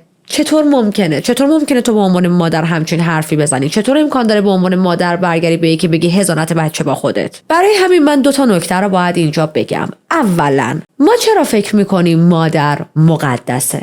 هیچ تقدسی در هیچ چیزی توی این دنیا وجود نداره، از جمله مادرها. مادرها موجودات فضایی نیستن، ابرقدرت نیستن و مسئولیت بیش از حد تقدسی که رو دوش و شونه مادرها گذاشته میشه فقط و فقط بهشون آسیب میزنه، واقعیت نداره. مادرها هم انسانن، مثل تمام انسانهای دیگه. خسته میشن، حق انتخاب دارن، میتونن خوب باشن، میتونن بد باشن. این بار سنگین مادرها آسمانی هستن رو باید از روی دوش زنها برداریم. 2، اتفاقا این حرف آنا خیلی هوشمند بود.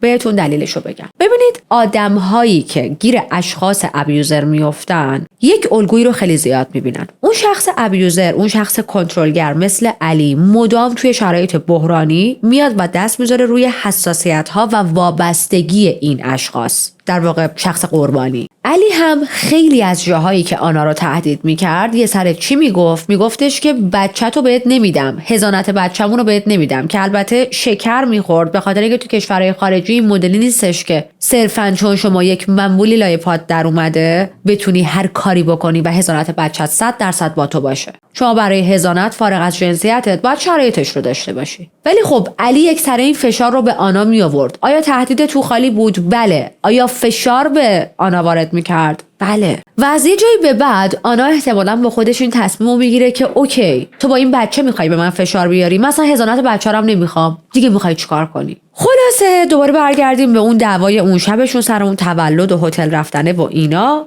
آنا تولد رو میره، علی خیلی عصبانی میشه، دنبال آنا میره، همونجا توی اون تولد توی اون هتل 5 استار لکشری با هم حسابی دعواشون میشه، در حدی که پای پلیس کشیده میشه وسط و بیچاره اون شخصی که تولدش بود اون شب. چند روز بزنیم جلو، علی توی تیک تاک برای 1 میلیون فالوورش دوباره لایو میذاره. توی اون لایو همینطوری داره خیلی راحت جلوی بقیه مصرف میکنه و حتی اینو به فالووراش هم میگه. در واقع میگه که من کل روز داشتم این مواد رو مصرف میکردم و این در حالیه که دخترم هم خونمونه. حالا ما واقعا نمیدونیم داشت راست میگفت یا نه، اما این رو میدونیم که خیلی وقتا و در حالی که بچهش خونه بوده مواد مصرف میکرده. و اینکه تو اینو تو لایف به بقیه بگی واقعا باید خیلی وقیح باشی. طرف به 1 میلیون فالوورش بگه که من دارم کوک مصرف میکنم، اینهاش ببینید و جلوی بچه‌م هم دارم مصرف میکنم. توی این لایو آنا بیرون کادره ولی علی مدام سعی میکنه اونو بکشه جلوی دوربین. آنا دلش نمیخواد بیاد جلوی دوربین، دارن با هم دعوا میکنن. آنا هی سعی میکنه صورتش رو قایم کنه، دلش نمیخواد فیلمش گرفته شه، دلش نمیخواد 1 میلیون فالوور لایو ببیننش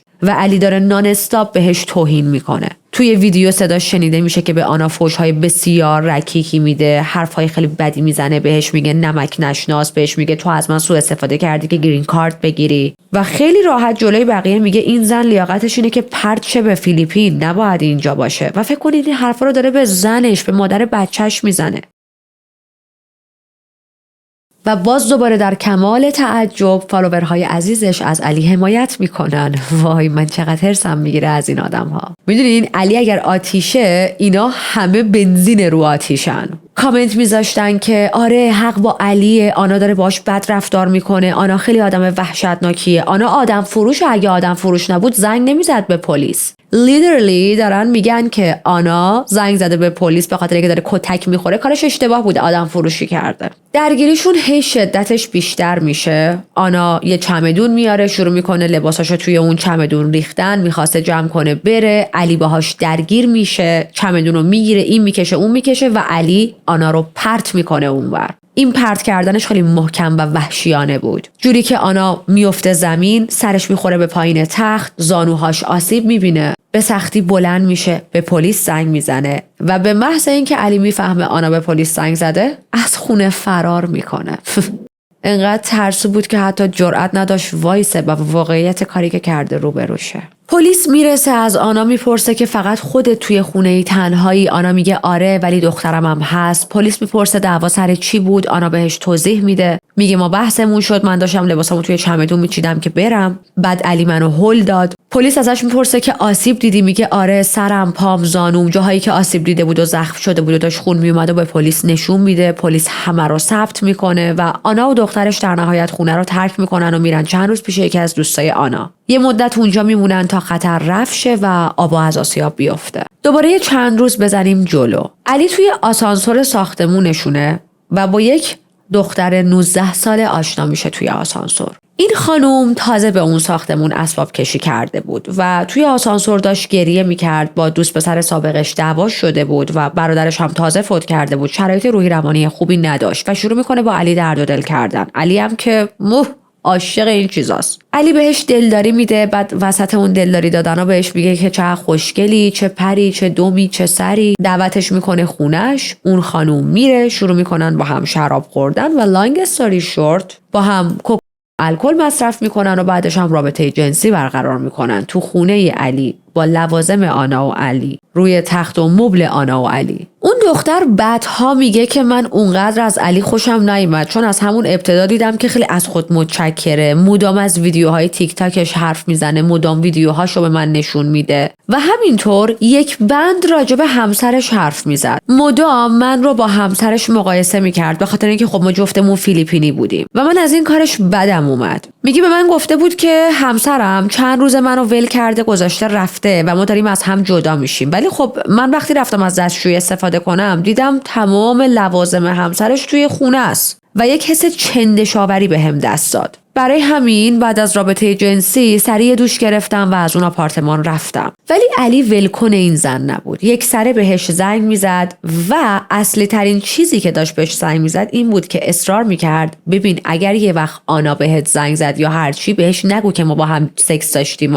اون زن بعدها میگه من واقعا از علی میترسیدم، چون تو همون برخوردهای اول دیدم رفتارش اصلا نرمال نیست و خیلی پرخاشگره و خب معلومه که نمیخواستم با همچین آدمی در بیافتم. به علاوه این که علی کاملا میدونست من کجا زندگی میکنم و میتونست برای من خطر به وجود بیاره. اما آنا از طریق اینستاگرام، حالا نمیدونیم دقیقاً چجوری، ولی از طریق اینستاگرام قضیه اون دختر رو فهمید، با علی یک دعوای خیلی شدید کرد. علی اولش خیانت رو انکار کرد ولی در نهایت قبول کرد و گفت که آره من با اون زن توی خونمون رابطه جنسی داشتم و فقط همون یه بار بود. از اون طرف شروع میکنه آنا رو متهم کردن. میگه تو خودت برای بقیه عکسای برهنه میفرستی، تو داری به من خیانت میکنی. و این در حالی بود که هیچ مدرکی از این موضوع نداشت، اما به خودش اجازه میداد که توی خونه خودش و آنا روی تخت و مبل مشترکشون کنار وسایل آنا به آنا خیانت کنه و باز به آنا تهمت میزد. ولی با وجود تمام این کارا علی از رو نمی رفت، همچنان روزانه به توهین و تحقیر کردن آنا و از بین بردن اعتماد به نفسش ادامه میداد. به آنا میگفت تو یک بی خانمان هرزه آشغالی. میگفت ببین من میدونم خیانت کردن من کار درستی نیست، ولی من این کارو کردم به خاطر اینکه تو دیگه رابطه جنسی با من نداری و خب من نیاز دارم.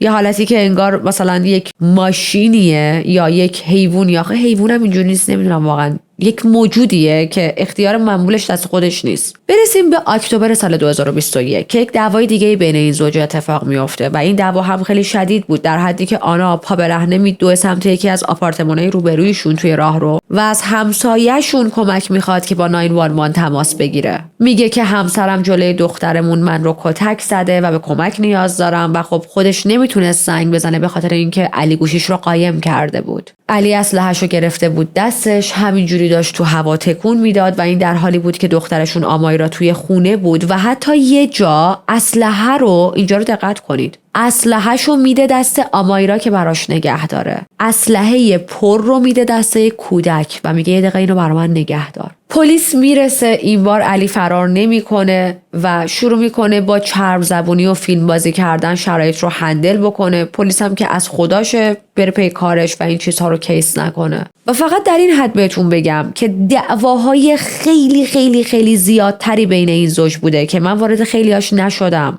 اما در این حد بدونید که سندیگو برای این زوج یک جهنم واقعی بود. اوضاع داشت خیلی سریع بینشون خراب میشد، دعواهای متعدد، تماسهای مکرر با پلیس. یعنی از جولای 2021 بیشتر از 9 بار بود که با پلیس تماس گرفته بودن. مصرف مواد مخدر علی داشت هی بیشتر و بیشتر میشد و بالاخره آنا به این نتیجه میرسه که دیگه بسه. علی به جای اینکه سعی کنه تغییر کنه داره هر روز بیشتر و بیشتر از کنترل خارج میشه، نامتعادل تر میشه. آنا چندین و چند بار به علی گفته بود که ببین من ازت میترسم، من پیشت احساس امنیت ندارم، من نمیخوام باهات باشم، ما دیگه نمیتونیم با هم باشیم، رابطه ما تمومه، بیا آزاد باشیم، بریم با آدمهای دیگه دیت کنیم، بیا تموم کنیم، طلاق بگیریم. بارها به علی گفته بود که ببین ما برای هم خوب نیستیم. حتی بارها بهش گفته بود که من دیگه بهت علاقه‌ای ندارم، این ازدواج دیگه سالم نیست علی. اما خب علی ولکن نبود. تا برسیم به 18 اکتبر سال 2021 که آنا رسما از علی خواست تا خونه رو ترک کنه، آپارتمانشون رو ول کنه بره و علی هم میره یک هتلی. اما این هتل اونقدر دور نبود، فقط یه ذره اون طرفتر از خونهشون بود. حتی علی رو تهدید میکنه، میگه میرم یک حکم ممنوعیت میگیرم که نتونی نزدیکم بشی و از من دور باشی، اما هرگز این حکم رو نگرفت. آنا به اون نقطه‌ای رسیده بود که واقعا خسته شده بود، فقط و فقط دلش میخواست علی رو طلاق بده و زندگیش رو تنها ببره جلو، حالا به عنوان یک مادر مجرد یا هر چی. داشت دیگه میدید، چشماش باز شده بود فاینالی که علی فقط داره بازیش میده، داره ذهنش رو دستکاری میکنه. اما علی اصلا نمیتونست این چیزا رو قبول کنه. گفتیم علی خودشیفته بود و خودشیفته ها به هیچ عنوان نمیتونن ریجکشن رو قبول کنن. حتی یک ادعایی میکنه که برای این حرفش هیچ مدرکی وجود نداره و واقعا دور از عقله، ولی خب حالا من براتون تعریف میکنم. میگه که تو همون تایمی که من از آپارتمان رفته بودم بیرون و ما دیگه اینجوری بودیم که مثلا که واقعا باید از هم جدا شیم، آنا یه شب اومده بوده پیشم و شروع میکنه با من عشق بازی کردن. ولی این در حالیه که تمام تکسایی که علی داره برای آنا میفرسته پر از توهینه و توی تمام تکساش داره یک سره از آنا شکایت میکنه، گله میکنه بهش که تو مدت هاست با من رابطه جنسی نداشتی. برای همین میگم نمیشه واقعا خیلی این حرفش رو باور کرد. ولی خب یه مقدار دیگه بزنیم جلوی چند روز، نه خیلی طولانی مدت، برسیم به روزی که علی در کمال تعجب طلاق رو قبول میکنه. البته در حالی بود که هتلش فقط 15 دقیقه فاصله داشت با خونه آنا، با خونهشون، و صبح تا شب، شب تا صبح یه سره به آنا زنگ میزد. اما آنا تماسهاش رو جواب نمیداد و هی سعی میکرد علی رو نادیده بگیره، به خاطر اینکه واقعا خسته شده بود و میدید که علی اصلا از نظر روانی ثباتی نداره. اما چیزی که نمیدونست این بود که علی قرار نیست ولش کنه و این قبول کردن پیشنهاد طلاق یه نمایش الکیه، مثل خیلی از چیزای دیگه الکی علی یواشکی از تمام کلیدهای خونه کاپی گرفته بود و هر وقت که دلش میخواست در نبوده آنا میرفت خونه. همچنین توی این خط زمانی شروع کرده بود به گوگل کردن درباره اینکه چطوری یک دستگاهشون رو توی خونه بذاره یا چطوری بدافزار جاسوسی نصب کنه. علی این مدلی بود که الان که آنا میخواد از من جدا شه پس 100% یک کس دیگه ای توی زندگیشه. و حتی تو اون دوره یه سری چیزای خیلی دارک گوگل کرده بود، مثل عکس‌های سرای بریده شده و بدن‌های تیکه تیکه شده.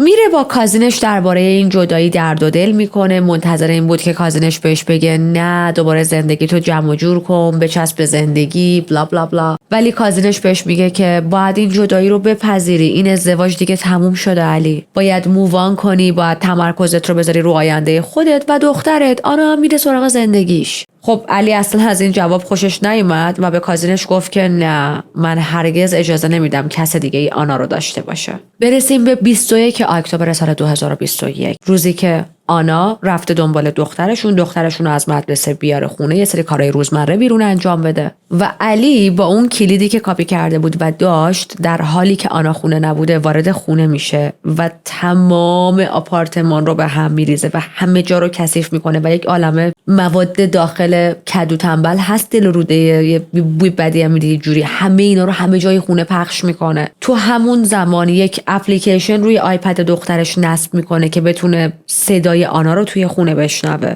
حالتی بود که میخواست وقتی خودش خونه نیست بتونه همه چیز رو رصد کنه و بفهمه. یعنی میخوام بگم کریزی، واقعا درجه کنترلگری که داشت، حسادتی که داشت، اصلا unbelievable. آنا برمیگرده خونه، به محض اینکه در خونه رو باز میکنه میبینه که تمام لوازمش به هم ریخته، کل خونه همه جا به هم ریخته است و حتی دیگه توی اون مقطع به لولی رسیده بود که این موضوع رو به پلیس گزارش هم نمیده. یعنی ببینید چقدر به رفتارهای تاکسیک و سمی علی عادت کرده بود که خب علی دیگه اومده گن زده خونه رفته. به علاوه اینکه پلیس می‌خواست چیکار کنه، بیاد کمکش کنه تمیز کنه خونه رو، یا دوباره بیاد بگه کوتا بیا، حرفای چرت بزنن و ول کنن برن، مثل 10 باری که با پلیس تماس گرفته و هیچ اتفاقی نیفتاده. همون شب آنا از دوستش ریبرن خواست که بیاد پیشش، بهش کمک کنه، ازش محافظت کنه، حمایت روانی بهش بده، چون گنده‌کاریایی توی خونه واقعا خیلی افتضاح بود و یه نفره نمیشد تمیز کرد. و ریبرن همونیه که علی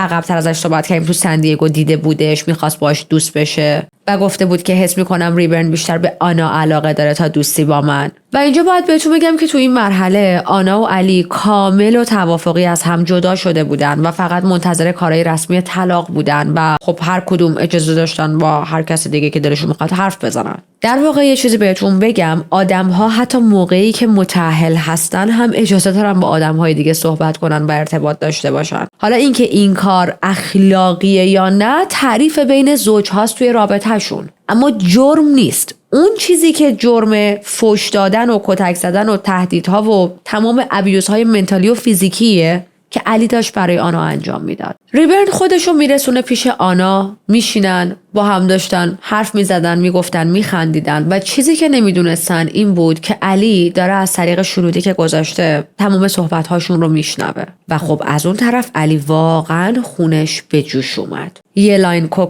میزنه، اسلحه‌شو برمی‌داره، مستقیم میره سمت آپارتمانشون. تو مسیر رانندگی به سمت آپارتمان به مصرف ادامه میده. بعدها میگه میزان که اون روز مصرف کردم یکی از بیشترین ها بود. میرسه به آپارتمان، وحشیانه میپره داخل آپارتمان. آنا و ریبرن روی مبل نشسته بودن. قبل از اینکه بتونن کوچکترین واکنشی نشون بدن یا حرفی بزنن، علی اسلحه رو میبره بالا و شروع میکنه به تیراندازی. ریبرن توی یک لحظه سرشو میچرخونه سمت سر آنا، حالتی که از جفتشون و از آنا محافظت کنه و 3 گلوله به سر و گردنش اصابت میکنه. خونش پخش میشه روی صورت و بدن آنا. آنا شروع میکنه به فریاد کشیدن، دستاشو میبره بالا و به حالت تسلیم برای جونش به علی التماس میکنه. علی یکم نگاش میکنه، سرش یک فریادی میزنه، با فریاد میگه ریسپکت به معنای احترام و بعد مستقیم 1 گلوله توی سر آنا شلیک میکنه. آنا میفته رو مبل، علی میاد سر آنا رو هل میده، میذاره روی پاهای ریبرن، 2 گلوله میذاره روی حالت کف پا یا روی پای آنا، یه حالتی که صحنه جرم رو داشته میچیده و داشته پیام از خودش توی کرایم سین به جا میذاشته، ولی خب به شکل واقعا بیمارگونه‌ای. بعدش از جسد هر دوتاشون عکس میگیره و اینم بگم قبل از اینکه اصلا برسه به اون آپارتمان، خودش با گوشی خودش داشته تمام این صداها رو ضبط میکرده و این صداها بعدها میرسه دست پلیس. یعنی کل جریان قتل ضبط شده توسط خود گوشی علی، با اختلاف یکی از مریض‌ترین قاتل هاییه که من باهاش روبرو شدم. So sick. علی شروع میکنه از ساختمون آپارتمان فرار کردن. حدودای ساعت 3:10 بعد از ظهر به پلیس زنگ میزنه، گزارش میده که من رفته بودم خونمون و آنا و ریبرن رو دیدم که توی لیوینگ روم مردن. پلیس بهش میگه که لطفاً صحنه رو ترک نکن، توی کرایم سین بمون، اما علی تلفن رو قطع میکنه. در واقع به پلیس میگه که نه من باید برم، من کار دارم، و بعد تلفن رو قطع میکنه و میره. همسایه ها صدای شلیک و گلوله ها رو شنیده بودن و علی رو موقع فرار کردن از آپارتمان دیده بودن. پس اونا هم با 911 تماس گرفته بودن تا این حادثه رو گزارش بدن. علی بعد از اینکه زنش رو کشت و ریبرن بیچاره که اصلا هیچ کاره بود اون رو هم به قتل رسوند، خیلی راحت میره مدرسه دخترش رو بر میداره. بعد به آمایرا میگه که مامان نمیتونست بیاد دنبالت به خاطر اینکه من مامانو اذیت کردم. بعد از اون طرف به مادر خودش زنگ میزنه و به مادرش میگه که من آنا رو کشتم و این تماس هم با گوشی خودش ضبط شده. مادرش اولش اصلا حرف علی رو باور نمیکنه و بهش میگه که علی چرت و پرت نگو، این چیزا شوخی بردار نیست، اصلا شوخی خنده‌داری نیست. اما بعد به صفحه گوشیش نگاه میکنه و میبینه که از سمت علی براش یک عکسی ارسال شده و علی عکس قتل رو برای مادرش فرستاده بود. عکسی که آنا و ریبرن غرق در خون روی مبل افتادن و کاملا معلومه که مردن. مادرش انقدر شاک میشه که همون لحظه ناخودآگاه عکس رو پاک میکنه و سعی میکنه که با علی حرف بزنه. میگه که علی میفهمی چی کار کردی؟ خب دیگه تا این لحظه پلیس از کل ماجرا با خبر شده بود. قبل از ساعت 4 بعد از ظهر پلیس علی رو در حالی که توی بزرگراه داشت رانندگی میکرد دستگیر کردن. علی به پلیسا میگه که خیالتون راحت، من نمیخواستم به دخترم آسیبی برسونم، قصد داشتم آمایرا رو ببرم بذارم پیش خانواده‌ام. و اولش هم همه چیزو انکار میکنه، ولی وقتی که فیلمای CCTV و فرارش از آپارتمان و تمام چیزایی که از قتل ضبط شده بود رو بهش نشون میدن، به قتل اعتراف میکنه. اما اعتراف کردنش چجوری بود؟ میگه که من وارد آپارتمان شدم، دیدم آنا و ریبرن در حال بوسیدن هم هستن. بعدش توی یک لحظه از روی عصبانیت بهشون شلیک کردم. حتی تو اون خط زمانی توی سوشال میدیا هم فعالیت میکرد و چند روز بعد حالا اکانت تیک تاکش بسته شده، ولی خیلی عجیبه. دادگاه‌های علی شروع میشه. توی تمام ویدیوهاش معلومه علی انگار چند تا آدم مختلف بود توی دادگاهاش. برای آنا یه آدم متفاوت بود، وقتی خشونت به خرج میداد یه آدم دیگه میشد، توی سوشال میدیا یه آدم دیگه بود، توی دادگاه هم داشت نقش یک قربانی خودشیفته رو بازی میکرد. به طرز عجیبی یه جاهایی توی دادگاه اعتراف میکرد که آره من با آنا رفتار آزارگرانه‌ای داشتم، اما اعترافش اثر پشیمونی نبود، حالتی بود که داشت با غرور و لذت این حرفا میزد. اعتراف میکنه توی دادگاه که آره ما رابطه خیلی تاکسیک و مخربی داشتیم و ازش میپرسن که تا حالا به آنا حمله کرده بودی؟ و میدونید جواب علی چی بود؟ علی میگه من تا حالا تو مکانهای عمومی به آنا حمله نکردم. نه. حالا بماند که این عذر بدتر از گناهه، ولی همین حرفش هم دروغه، چون چندین و چند بار تو مکانهای عمومی هم آنا رو کتک زده بود و بهش حمله کرده بود. میگه که دلیل اصلی که رابطه ما خیلی داشت بدتر و بدتر میشد واسه این بود که آنا هی زنگ میزد به پلیس، با این کارش داشت منو از خودش دور میکرد و نمیگفت که آنا موقعی زنگ میزنه به پلیس که من دارم کتکش میزنم. توی دادگاه خیلی راحت و بی‌پرده درباره آزارهایی که به آنا رسونده بود حرف زد. اعتراف کرد که آره من آنا و ریبرن رو کشتم، اما این قتل از قبل برنامه‌ریزی نشده بود. یک قتل غیر عمد بود. یهو اتفاق افتاد. من نتونستم جلوی خشمم رو بگیرم. و مردی که تمام مدت داشت به آنا خیانت میکرد و مدارکش توی دادگاه اومد وسط، تو دادگاه داشت میگفت که آنا داشت به من خیانت میکرد. آنا با پول من، تو آپارتمان من، تو زندگی من، تو خونه‌ای که دخترم توش میخوابه و روی مبلمانی که خودمم یه زمانی روی اون مبل میشستم کنار یک مرد دیگه ای نشسته بود. دقت کنید دقیقاً کارهایی که خودش میکرد رو داشت راجع به آنا میگفت. علی 3 سال توی بازداشتگاه میمونه تا دادگاهاش شروع شه. دادگاهاش هم توی می سال 2024 شروع میشه. دادگاه براش برگزار شده بود به خاطر اینکه علی ادعای بیگناهی کرده بود. و نکته جالب و خنده‌دار ماجرا اینه که دادستان این پرونده یک زن بود. حالا چیه این موضوع جالبه؟ جنسیت دادستان که یک خانم بود علی رو به شدت عصبانی کرده بود، چون خب علی خیلی زن ستیز بود. حالا شاید به خاطر جوری که از ابتدا بزرگ شده بود، به خاطر اینکه همیشه از سمت پدرش خشونت دیده بود، یا به هر دلیلی کلاً زنها رو همیشه پایین‌تر از خودش میدید. توی دادگاه جلوی همه میگه آنا باید پاهای منو بوس میکرد به خاطر زندگی که بهش دادم. میگه که آنا یک فیلیپینی بیچاره بود که باید از من تشکر میکرد به خاطر اینکه آوردمش آمریکا. و یک حرف بسیار بسیار رکیکی میزنه که من دوست ندارم بگم ولی میگم چون باید بشنوید. میگه بابت اینکه من به آنا یه زندگی توی آمریکا دادم و آوردمش آمریکا، آنا باید از من جوری قدردانی میکرد که برای من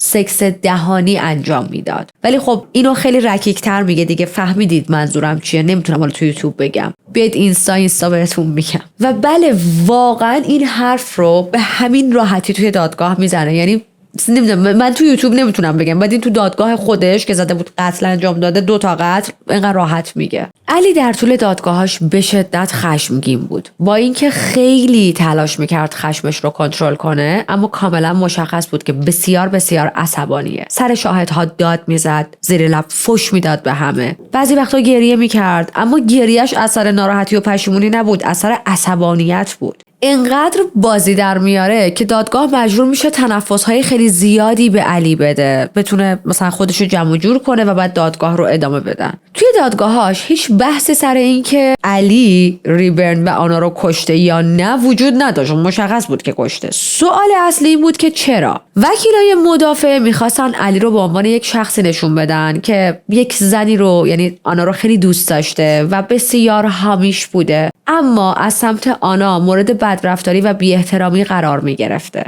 چیزای معمولی که تو دادگاه ها میبینیم دیگه. آنا رو یه سر زن بد و هرزه و رفیق باز و چنین کاراکتری نشون میدادن که قتل هایی که علی انجام داده رو یه ذره شدتشو کمتر کنن. اما دادستان خیلی واضح بدون تعارف علی رو به عنوان یک مرد کاملا خشن به همه نشون داد. گفت علی مردی بوده که سالها و سالها داشته همسرش رو آزار میداده. میگه که این قتل کاملا از پیش برنامه‌ریزی شده بوده. اون قبلا توی گوگل عکس بدنهای تیکه تیکه شده سرچ کرده بوده که از کجا میتونه سطل زباله بخره، چطوری میتونه زنش رو جاسوسی کنه. دادستان میگه تو CCTV ها مشخصه اسلحه‌شو وقتی برمیداره خیلی راحت و آروم داره میره سمت آپارتمان. آدم‌های زیادی میان و بر علیه علی شهادت میدن، از جمله دوستای آنا و مادر خود علی. توی 29 می 2024 هیئت منصفه علی رو توی هر 2 تا قتل گناهکار شناخت، قتل‌های درجه 1.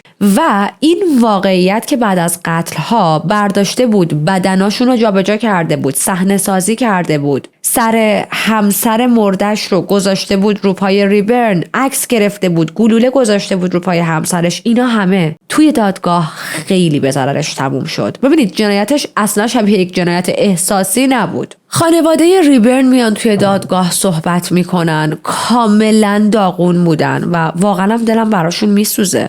ریبرن تو کل این ماجرا کامل بیگناه بود. هیچ وقت نمیتونست تصور کنه که الان که داره میره تا به دوستش دلداری بده قراره بمیره و این خیلی غم انگیزه. علی 50 سال حبس میگیره و 2 بار حبس ابد بدون امکان آزادی مشروط. علی دیگه هرگز قرار نیست یک آدم آزاد باشه و باید آخرین نفسهاش رو توی زندان بکشه.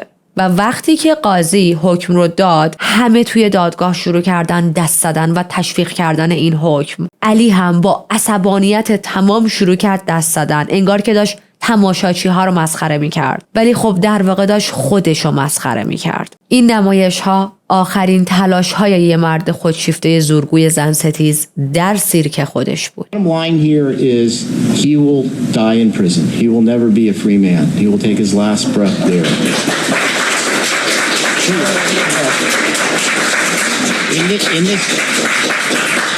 Please. واقعیت هنوزم که هنوزه برای خیلی سخته که باور کنن آنا و ریبرن از دنیا رفتن، واقعا کشته شدن، چون حضور آنا هنوز توی سوشال میدیا حس میشه، هنوز عکساش هست، ویدیوهاش هست، انگار که آنا هنوزم زنده است. و آمایرا الان مجبوره بدون مادر و پدر بزرگ شه. کودکی که خودش هرگز انتخاب نکرده به این دنیا بیاد و چنین پدری داشته باشه که باعث بشه چنین زندگی براش رقم بخوره. و فکر میکنید عاقبت و آینده یک کودکی که همچین پدری داره چی میشه؟ قطعا دنیا براش خیلی سخت میگذره. من امیدوارم اینطوری نباشه، امیدوارم واقعا زندگی خوبی رو بتونه تجربه کنه، اما نمیشه واقعیت ها رو نبینیم. قطعا خیلی‌ها هستن که بخوام بولیش کنن که تو همونی هستی که بابات مامانتو کشت، تو همونی هستی که بابات افتاده زندان. این بود از پرونده این رابطه تاکسیک و این مرد اعصاب خورد کن. اما قبل از اینکه با هم خداحافظی کنیم، بیاید چند لحظه راجع به قربانی‌های امروز صحبت کنیم. آنا زنی بود پر از خنده و انرژی. هنوز تعداد خیلی زیادی از محتواش داخل اینترنت موجوده و با دیدنش قلب آدم به درد میاد.